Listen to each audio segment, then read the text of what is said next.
Hello there! Welcome to Skeleton Key Productions. I'm Quine Grays Cocon. Let's get into the video. Today's video we're going to be following on from our previous video which asked the question of what if Britain and France invaded Nazi Germany. Now towards the end of that video I made the point that regardless of when you went to war with Nazi Germany, it was inevitable A, that Germany would go Nazi, and B, that a war at some point would end up happening. And the main reason for that is because Germany was not defeated properly in World War One in a military sense, and the second point was that the Versailles Treaty was seen as very punitive, as very harsh. So that's what we're going to look into in this video. What if the Treaty of Versailles was less harsh? Now, we're going to kind of split this video into two parts here. So first of all, we kind of need to understand what the war aims were for the different sides. And then the second half of it is going to be looking at what the consequences of these differences in this scenario might have been. So first thing first, we have to understand that the war was very devastating. And in particular, it was devastating for France. France during the negotiations wanted to be very harsh on Germany. Like incredibly harsh. So far more so than the British and the Americans, who just wanted a so-called like just peace. They wanted self-determination, etc, etc. France, however, wanted a harsher peace because of what the Germans had done to them during the war. So to understand why the French were as harsh on the Germans as they were, we have to look at the casualty rate. So this is the killed in action, wounded and missing during the war. So the different percentages for the different countries. America, 8% of its troops. Britain, 36%. Italy, 39%. Germany, 65%. Austria, 90%. Russia, 76%. And France, 73%. Germany, which was a defeated power, only had a casualty rate of 65%, whereas France, a victorious power, had a 73% casualty rate. And then when we look at the amount of people who died in the war, if we compare the 900,000 British troops who died in World War One compared to the 1.36 million French troops who died during that war, again we get a bit of perspective. Like the French really bled themselves white, as the old saying kind of went. And 25% of all French men aged 18 to 30 died in that war. And obviously most of the Western Front took place in France itself. And the fact that the Western Front was on French territory meant that, all those years of trench warfare, of shelling, of gas, of all these kind of things that happened there, it left a large chunk of France, which also happened to be the industrial base of France as well. This whole section was known as the Zone Rouge. So, or the so-called red zone. The amount of mines, the amount of unexploded shells, the amount of poisoning of the land, from the leakages from different chemicals, etc, meant that for years and years afterwards, there was parts of northern France which were uninhabitable. These areas, in some places, were 100% destroyed. So it was completely impossible for humans to live there, for you to grow any kind of plants, for you to do any sort of farming, for you to build houses, nothing. And even today, they have what's known as the iron harvest. Every single year, French farmers and people are digging up unexploded shells. So over 100 years after the war ended, people in that region are still impacted by it. And some areas, even to this day, 99% of plants cannot live there because of the amount of arsenic poisoning of the soil there. And this is all partly to do with the fact that there's estimated to have been 300 million duds. Now, a dud is an unexploded shell. So this gives you a perspective of the amount of shells that were fired throughout the course of those 4 years. 300 million of them didn't even explode. France was not going to have suffered all these casualties and this much destruction of its land without wanting to exact real damage to the Germans. And this is what the French President Clemenceau said to President Wilson and to British Prime Minister David Lloyd George. He said that the Americans, you've got an ocean, yeah? The British, you've got the Channel and stuff, right? Even in the time of Napoleon, Britain was never shelled. If you look at it, Britain and America fought in the war, but they fought on foreign soil. they were never directly impacted. Yes, there were some Zeppelins that went over, and yes, there were some like kind of cruise liners, such as the Lusitania, that got like attacked by German U-boats. But by and large, British and American civilians were largely untouched, and most of their land was largely untouched. France didn't have that luxury because it shared a land border with Germany. They ended up bearing the full brunt of German aggression. So everything I'm about to say in the course of this video, understand the massive caveat is this would never have happened. Because Britain and America would not have ignored the French war aims to this level. Already, the French public were very angry at this deal. So much so that President Clemenceau actually lost the election of 1920 because it was deemed by the French public that the Versailles Treaty was not harsh enough.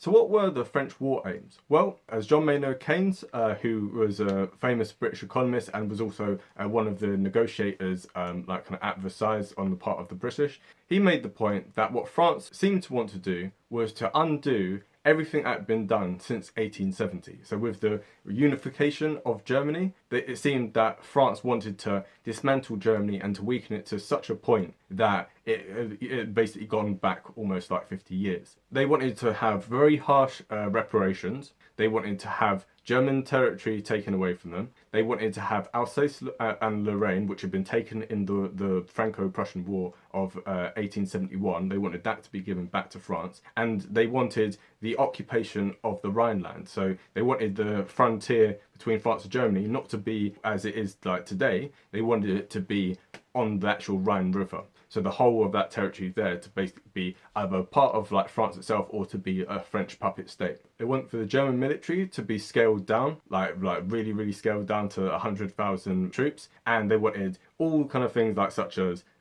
no tanks, no air force, no submarines, no etc, etc. All these kind of things. Like no heavy artillery, nothing. Yeah, no chemical weapons, nothing. Right. So it's literally just a defensive like kind of army. Now, I have to say, not just as an Englishman, upon doing a bit of research for this, what were the French complaining about? Because like they got everything. Like I don't understand. Like it took 2 months for the British and Americans to try and talk them down from completely occupying the Rhineland, but it was still military occupied by the Allies. This is something that's not really talked about much. The Rhineland from 1919 to 1930 had Allied troops on German soil military occupying it. So when we talk about the remilitarization of the Rhineland in 1936, we have to understand that just 6 years prior, you still had Allied troops occupying that territory. So in terms of French war aims, I'm struggling by looking at this to see what France didn't get. Other than a complete destruction of the German state itself, I can't actually see what more could have been done to actually address the French war aims. I can't see of anything which they kind of lost out on. I obviously understand why the French wanted to enact such harsh punishment on the Germans. At the same time, you got everything you wanted. Like they didn't have they didn't have any colonies. You got Alsace-Lorraine. They had no proper military with any of the things you talk about. So what more could have actually been done? I don't understand. So the French were literally, they were fanatic when it came to this treaty. The British, however, took a much more conciliatory kind of like stance because, as we've discussed in the previous video, and actually as we'll go on to in a future video, I don't know when that will come at some point. We're talking about having a balance of power. Yeah, the British wanted a balance of power on the continent. This has been the British national interest for the last 500 years to ensure that no one power ends up having a complete monopoly of power on the continent. That's why, after the Napoleonic Wars, when you had the Congress of Vienna, you wanted to make sure that France, even though it had tried to take over the whole continent, that France wasn't destroyed. And they kind of wanted to do the same with Germany. They didn't want to completely destroy Germany because they understood that A, France would be far too powerful, and B, with the threat of like communism from Russia, they wanted to have like a bulwark against that, right? And so they understood that while they wanted Germany to be strong enough to not compete with Britain, so they didn't want them to have colonies, they didn't want them to have a strong navy, they wanted to reduce their military size, etc. They didn't want to completely punish the Germans to such an extent. They wanted reparations and they wanted to scale down their military, and that was enough for them. And British public opinion largely agreed with this as well. They wanted what was referred to as a just peace. So as much as the election of 1918 had been on a thing of we want to crush the Germans, yeah, until we hear the pip squeak. As much as there was this kind of rhetoric, by 1919 they kind of understood it a bit more. And also, by the time they end up hearing how Germany was reacting to the treaty and its harshness, so they thought, you know what, I think probably it has been a bit unreasonable. Probably it has been a bit too harsh. British public opinion was very hostile to the treaty, so much so that in 1936, when Germany ended up remilitarising the Rhineland, Ramsay MacDonald, from the Prime Minister from a few years before, he said that it was completely justified and that he hoped that the Versailles Treaty was vanishing. And he also hoped that France had been taught a severe lesson because public opinion in Britain basically was very hostile to France, and they saw it as the French being too punitive, trying to destroy Germany too much, and as a result, it was seen as an unjust peace. Even before World War II, it was seen as an unjust peace. And next we have to talk about the Americans and their war aims. Now it's quite hard to say his name. President Woodrow Wilson, that took me about 3 times to say his name for some reason. He laid out his 14 points during the war. A nation's going to have self-determination, which meant that the borders of Europe will be redrawn along ethnic lines based on like the consent of the people of those regions. On top of that, he argued for a League of Nations, which is basically like an early kind of precept to the modern day UN, where different nations would kind of come together and like negotiate peace. He wanted an end to all these kind of like secret back deals, which there had been in place like before the war, so you didn't really know who was allied with who, and it just meant that war ended up being like very, very tricky. So America by and large just wanted a fair peace. There were, however, some problems with regard to the 14 points, such as point number 8, yeah, which says that Alsace and Lorraine ought to be given back to France. Now, if we look at the demographics of the time, we have to understand that, first of all, Alsace was predominantly German. Right, and the people there, they spoke German, etc. So while it had been French territory before the war of 1871, giving it back to France kind of would just flew in the face of self-determination. And also Lorraine, a big chunk of that was also German speaking. So to have given back the whole of Alsace and Lorraine to France, it meant that a lot of the Germans kind of saw it as, yeah, this is an unfair peace as well. Because again, how can you have self-determination when you're not kind of giving it to the Germans? Germany and Austria are not able to unite. So you're basically kind of saying that it's fine for all the other countries in Europe to self-determine, but the Germans do not have that right. Now, what's little known is that the Treaty of Versailles almost got passed in our timeline, yeah, by the American Senate. However, what we have to understand is that Woodrow Wilson was a Democrat. The Senate at that time was Republican, but only by a narrow majority. But it was a thing where there was just enough of a majority in the Senate to support the Versailles Treaty. However, under the US Constitution, you need 2/3 of the Senate to approve foreign treaties. And there were a group of senators known as the Irreconcilables who numbered about anywhere between 12 and 18 who were dead set against the treaty. Now, many of these happened to be Irish Americans or German Americans, and so they felt that the treaty was very, very harsh against Germany, and they themselves, because of their kind of like their Anglophobia, like their anti-British sentiment, they believed that the treaty was far too much in Britain's favour, and so many of these people said, under no circumstances are we backing this. Now, another problem with all this is that Woodrow Wilson, during the negotiations, didn't allow any Republicans to come along for the negotiations with him,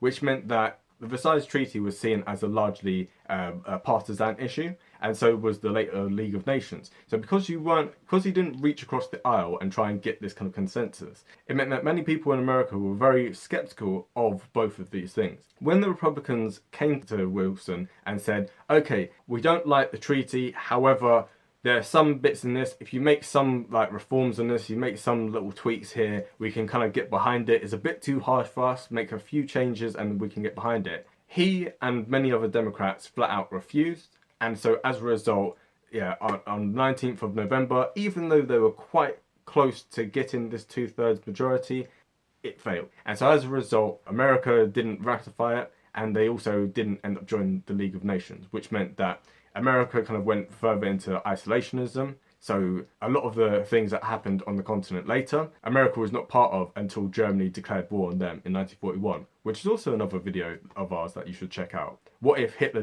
didn't declare war on the USA? Definitely check that out. And you know what else you should check out? You should check out that like button. Yeah, you know, hit that like button. Yeah, hit that like button. Just, you know, lightly tap it, hit it, whatever you want to do. Just make sure that it turns blue. Hit the like button. It really helps the algorithm. And yeah, it gets it so that a lot more people watch it. A lot of people, and well, relative to where the channel is at the moment, a lot of people saw the previous video, and yeah, I think it would be good like if a lot more people kind of saw this one as well, because then the two videos kind of complement each other. And also just check out the rest of our channel as well. We've got some really good stuff. We've got a lot more alternative history videos in the future as well, and also just check some of our other playlists as well. Like we've covered a whole range of different topics, political ideologies, the state of modern American politics. You know, we're going to also be looking at a lot more things to do with the EU and kind of Brexit and stuff as well. So definitely stay tuned. Like this channel's not going anywhere. You know what the deal is. Yeah, we do 3 videos a week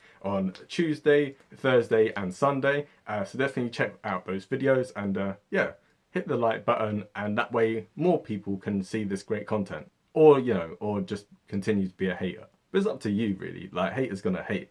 But anyway, now it's time to get back to the rest of the video. So now that we've run through the different war aims of the different countries, what we have to do in this scenario is something very unrealistic, which is basically ignore the French war aims, which, yeah, we'll get onto in a second, like what the effect that would have had on France, but let's just, for now, let's just say, yeah, ignore the French war aim. Within the negotiations, Britain and America end up having a lot more influence. So basically, in this scenario, they kind of throw France largely under the bus, because they're like, well, you kind of just you're just being unreasonable. You're just being a bit extreme here, right? And yes, I know that you've lost a lot of people, but at the same time, you don't get to kind of like basically essentially take over the whole of Europe, which is essentially what ended up happening when France ended up being so punitive against the Germans. It meant that they were unrivaled on the continent. So in order to achieve the so-called just peace, yeah, that both the British and the Americans wanted, I'm going to stick to Wilson's 14 points, in particular the point with regard to self-determination. Now, if across the whole of the continent they had allowed self-determination, including for the Germans, then I think that it might have been a little bit better. So there would have been some territory that the Germans would have lost. Obviously, they would have lost their colonies. Yeah, like that wasn't debatable. Yes, they would have had to scale back their military, in particular like the navy, and yeah, like just like the sheer size of the forces. But they wouldn't have restricted them from having an air force and this and that, because Britain still wanted Germany to be strong in case like Russia attacked, in case France became far too powerful. They would have been scaled back, but they wouldn't have been as kind of punitive with it. So Germany still would have been a viable power in Central Europe, albeit a little bit weaker. Now, if we do this with regard to self-determination, as we've said, Alsace and Lorraine, if you're going to be honest and allow those places to have referendums, then they would have more likely than not sided with Germany, and they would have stayed within Germany. Maybe there would have been some territory like in the French-speaking regions which would have gone back to France, but by and large I think that would have been kept. You might have had the kind of occupation of the Rhineland for a little bit, but largely a lot of that was to do with French pressure. So let's for argument's sake say that they don't end up doing that as well. In the east of Germany, with regard to Poland, so Poland ended up getting its independence as a result of like, you know, the collapse of all the different empires in Eastern Europe. So the Austro-Hungarian Empire, that would have collapsed in itself. I know that there was an attempt by the last Austrian emperor to make some sort of like federation between different nations. That wouldn't have happened because you had a rise of nationalism in all these places. And obviously the Russian Empire collapsed in itself. So Russian Poland and Austrian Poland, that would have gone to this new state of Poland. However, in much of German Poland, this wouldn't have happened, because while there were some areas that were majority Polish speaking, yeah, and obviously they probably would have gone to the new Polish state, the port city of Danzig, which in our time it was kept as like an independent city in which the you know, it was majority German speaking, but the Poles were able to have access to it because that was the only major port that they would have had on that coast. Now, if we go, actually, it's majority German speaking, regardless of what the Poles want, like like then Danzig would have stayed as German. Now this would have annoyed the Poles to a great extent. However, they wouldn't have been in much of a condition to kind of like fight against this. There was also obviously the Soviet-Polish War of 1920, in which the Soviet Union invaded Poland from the east because they wanted to basically like recapture the land that they'd lost as part of the Russian Empire during the war. Poland, I think, probably would have survived. However, they would have been very embittered by the Germans because they would have been like, well, we don't want to be landlocked and stuff. So maybe there might have been a war between Germany and Poland, maybe in like the 20s, maybe in the 30s. We don't really know about this. It's quite hard to kind of predict when such a war would happen, but more likely than not, it would have happened. Now, again, with regard to self-determination, Austria and the Sudetenland, which the Sudetenland had been part of the Austrian Empire as well. I think that if these lands had been able to choose whether they wanted to become part of like Germany proper, I think they would have. So you would have had an Anschluss, and you would have had the Sudeten crisis of 1938. Probably wouldn't happen in this timeline because Germany would have expanded. The problem with all of this is, of course, France would have felt like it had been completely betrayed in this war. It would have lost all these men, it had all this destruction, it wouldn't have even gained much of Alsace-Lorraine, and you still would have had not only a Germany which hadn't been completely destroyed, but actually a Germany which, although it had lost some territories, it in some areas would have been even larger with like the annexation of Austria and Sudetenland. So if all of this had happened, France would have been very, very, very angry. And I think that, France in the 20s and 30s was already, its politics was very, very divided between the far left and the far right. And so I think that they would have ended up, really tearing France apart. I think more likely not, because of how developed France is, I think that you probably would have gone fascist. Because as we said before, fascism tends to rise in developed countries, communism tends to arise in underdeveloped countries. So France being, weak, but it still would have obviously been one of the foremost powers in the world. I think that there would have been a rise of fascism in that country because the concept of fascism, as we've discussed in our origins of fascism video, so again, definitely check that out. The concept actually arose in France itself. So you already had this strong kind of undercurrent, that even preceded World War One. So I think that certainly if France hadn't got any of its like war aims, then I think it would have gone to the far right. Now, if this had happened, France would have been obviously very bitter towards Germany, and I think that the issue of Alsace-Lorraine would have caused a future war again sometime in the 20s, maybe sometime in the 30s. Now, something which also needs to be touched on is this thing with regard to reparations. Germany, on the face of it, had to pay 132 billion gold marks as reparations to the Allies.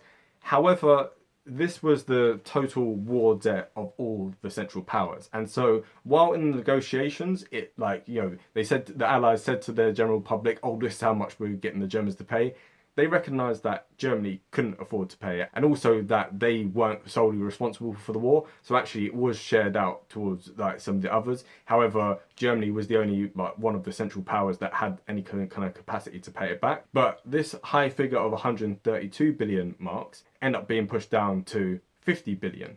And then in the end, it ended up being 41 billion. So actually, this 132 billion thing was it was just a piece of propaganda. And so if the more reasonable thing of 41 billion marks had been presented to the Germans, and so the German public would have been made aware of it, then I think there would have also been less of a kind of animosity towards the treaty. It still would have been punitive, it still would have weakened Germany, but at the same time, it wouldn't have been as much of a kind of diktat, which is what it was seen as by the Germans. It wouldn't have been seen as unreasonable, and therefore the kind of fertile ground in which the Nazis end up rising up from, where they kind of had this stab in the back myth, it would have been really scaled down, because it would have been like, okay, we lost a bit of territory, and we had to pay a bit of reparations, and etc., etc., but it's not like the end of the world. And so therefore I think that that the Germans probably wouldn't have maybe gone as far right. However, the issue with regard to the German economy is something which we've over-focused on reparations, and actually when you look into it, it was more of the war debts that Germany like got itself in to fight the war. The Germans basically fought the war for as long as they did because they were running on like credit, yeah, and they assumed that they were going to win the war, and therefore they could impose these kind of like reparations onto the defeated allies. So if you look at the Treaty of Brest-Litovsk, they basically end up taking huge swathe of Eastern Europe, which basically they would have set up little puppet states that would have been like German clients. Obviously, with regard to France as well, they wanted to take even more French territory and to punish the French in much the same way as the French end up doing to the Germans. But Germany kind of assumed it could win the war and then get everyone else to pay for their war. When the tables end up being turned, all of the war debts and all the things that the Germans were already doing, the bad finances that they were already doing, kind of caught up with them. And so that was the main cause of the hyperinflation and all the kind of like economic instability of the Weimar Republic. It was mainly to do with Germany and having to pay off its war debts far more than it was to do with reparation. So in this alternative scenario, you would have had America being part of the League of Nations and actually playing a hands-off role, but it still would have played some level of role. Britain would have largely got what it wanted out of the treaty. France would have been incredibly embittered, and Germany would have been less embittered than they were in our actual timeline. And I think that I think it would have been a very different post-war world.